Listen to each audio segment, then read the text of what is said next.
Caitlin Clark just exploded for 21 points on 66% efficiency in only 16 minutes. But the moment she went to the bench for a breather, everything fell apart for her team.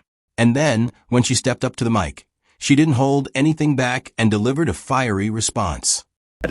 Yeah, I think just, a little undisciplined, just soft defensively. We have to be more connected as a group. I didn't feel like we were very connected as five working together, and you're going to need to help your teammates. Defense is hard, especially when they get a... This is WNBA Pro, and what unfolded at Gainbridge Fieldhouse on Thursday night should force every player on the Indiana Fever roster to take a hard look at themselves. Welcome back to the one place delivering raw, no-filter analysis of everything happening on the court. Sit down, lock in, and get ready, because this isn't just about a preseason defeat. This is about a full-blown crisis brewing within the Fever organization, a locker room that looks shaken, and a harsh wake-up call for a squad that entered the year with championship expectations. Let's walk through how this unraveling happened, because the sequence makes it even more alarming. The box score paints a brutal picture of the separation between Caitlin Clark and the rest of this team. The Fever edged ahead 29-25 after the opening quarter. The offense was flowing smoothly, Clark was aggressive, and she was setting the tone early attacking the basket with confidence. She was knocking down shots from deep, drawing contact, and living at the free throw line. The atmosphere inside Gainbridge was buzzing. The momentum, the energy, everything felt like it was finally coming together the way the Fever had envisioned all preseason. Then Clark went to the bench for a short break, and everything unraveled instantly. Dallas exploded for a 36-7 run in the second quarter. Read that again. 36-7. That's a complete collapse in a single stretch of professional basketball. In a matter of minutes, the Fever went from holding a 4-point lead to staring at a 15-point deficit by halftime. The moment Clark stepped off the floor, the entire system broke down. The spacing disappeared. The offense stalled out. Ball movement froze. Perimeter shooting went ice cold, and the Dallas Wings took full control with a dominant surge that turned a tight contest into a one-sided game before the third quarter even began. That 36-7 stretch is about as loud a message as a scoreboard can send. But Clark didn't just let the stat sheet speak for itself. After the final whistle, she stepped up to the podium. She opened with composure, giving standard answers, crediting officiating, and acknowledging adjustments with the new rules. But the second the conversation shifted to her team's performance, the tone changed. The scripted responses disappeared. She looked straight into the camera and delivered a sharp, honest assessment of what's really going on inside that locker room. A little bit. Is it your knee, your ankle? What exactly was bothering you? I just landed on my kneecap really hard. That second quarter, you guys bled a ton of points. What did you see as the issues you guys had?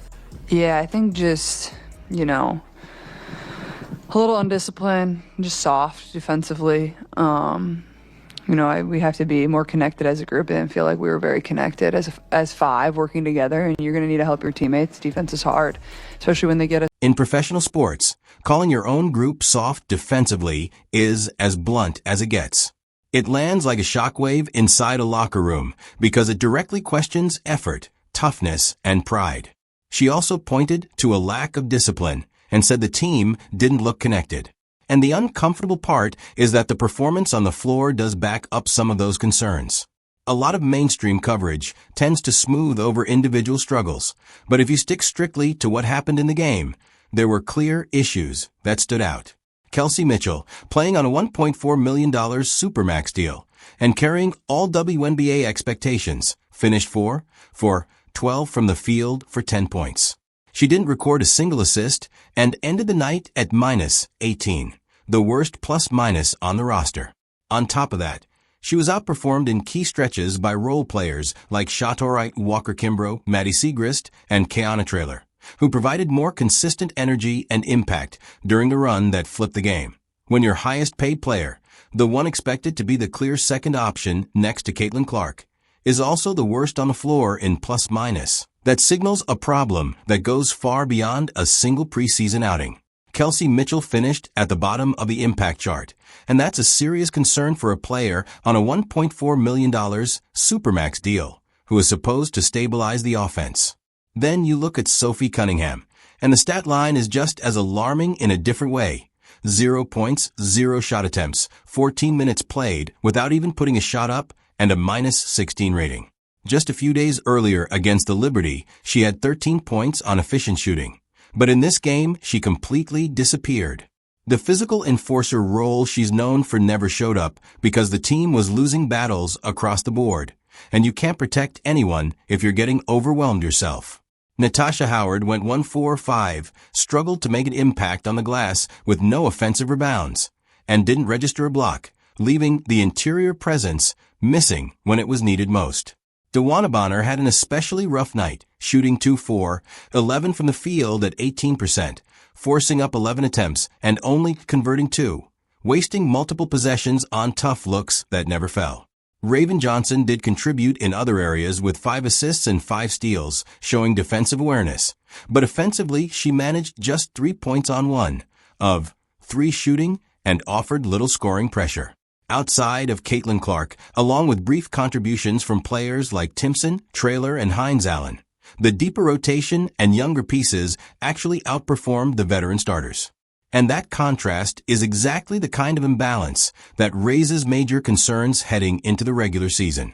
Too, so in a way, we're trying to build this connectedness and this chemistry, and while we don't have AB and Lex the last 2 games, I still think we can find a way to be a little bit better, and this is going to come with time. I thought we over dribbled on offense. The offensive side of the ball wasn't very good. There was just no flow to anything we did, whether it was offensively or defensively, but that takes time, and we'll find that and we'll get that. And Caitlin Clark broke it down clearly after the game, pointing to the lack of rhythm and saying the offense became too heavy on dribbling without real flow. Tactically, she's right on the money. Dallas made one simple but brutal adjustment in that second quarter.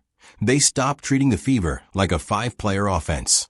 They loaded up on Clark, sent traps, and essentially invited everyone else to beat them. Instead of responding with calm execution, Indiana tightened up. The ball stuck, spacing collapsed, and the pressure only increased possession by possession. What should have been the counter to aggressive trapping turned into hesitation and rushed decisions, and Dallas fully capitalized on it. To really understand the bigger picture, though, you also have to look beyond just Indiana's side and examine how elite guards in the league respond in these same situations. Players like Paige Buchers. You shot 3-point attempts per game. Tonight you had 6 in 20 minutes. What does this offense, the up-tempo offense, and also your aggressiveness, shooting more threes do for your game?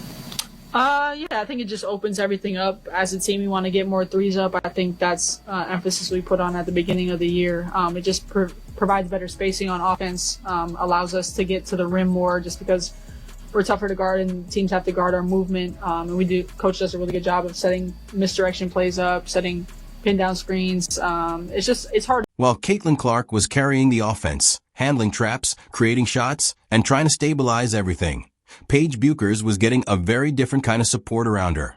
She finished with 20 points in just the first half. But what stood out even more was how she described it afterward.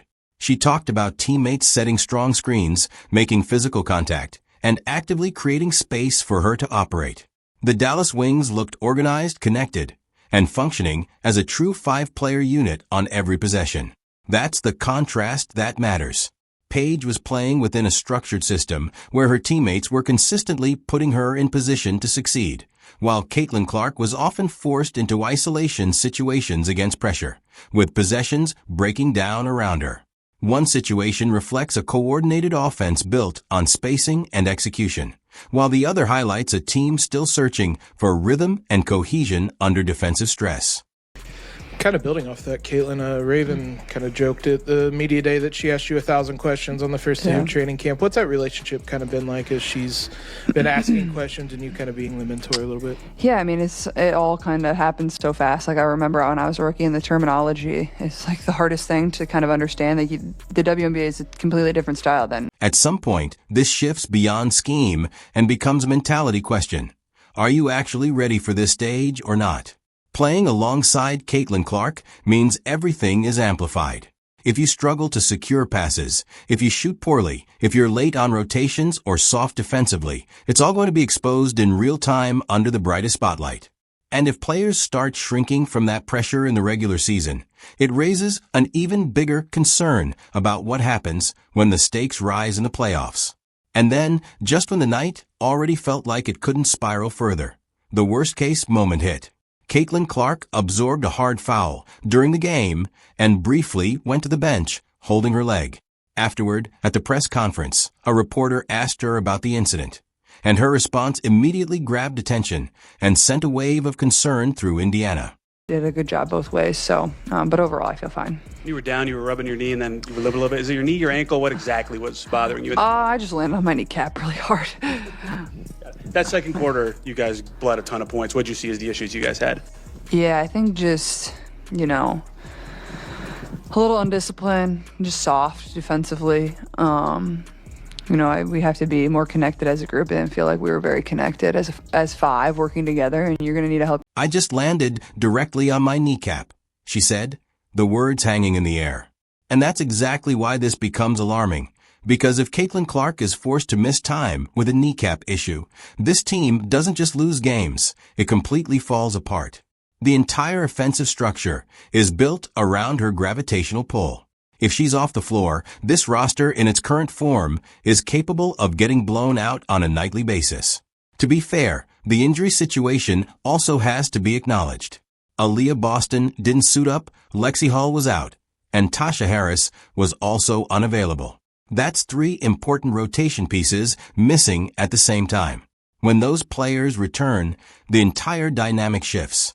Boston operating in pick-and-roll actions changes the geometry instantly, and Hull spacing the floor at nearly 47% from three-point range opens up driving lanes that simply don't exist right now. Without them, this version of the Fever is the same group that got outscored 36-7 in a single quarter. With them, it's a team that pushed the Aces to a Game 5. But injuries don't explain 18% shooting. Injuries don't excuse defensive breakdowns or a lack of physical resistance. And this is what it means heading into the regular season. The Fever opened the 2026 campaign on May 9th against these same Dallas Wings on ABC, under a massive national spotlight with one of the biggest opening weekend audiences. And Dallas has already shown they aren't intimidated. Paige Buchers controlled the offense with complete confidence, while Alana Smith set the tone defensively with a level of physicality Indiana simply couldn't consistently match. They just beat Indiana by 15 on their home floor. And if the Fever show up on May 9th and replicate anything close to that second quarter collapse, they're going to get exposed on national television. The reality is Caitlin Clark has already done her job. She put up 21 points on elite 66% shooting in just 16 minutes of action, went 11-4-13 from the free throw line, and showed that the rust is officially gone. She's game ready. The question now isn't about her form or her production. It's whether the rest of the roster can rise to her level.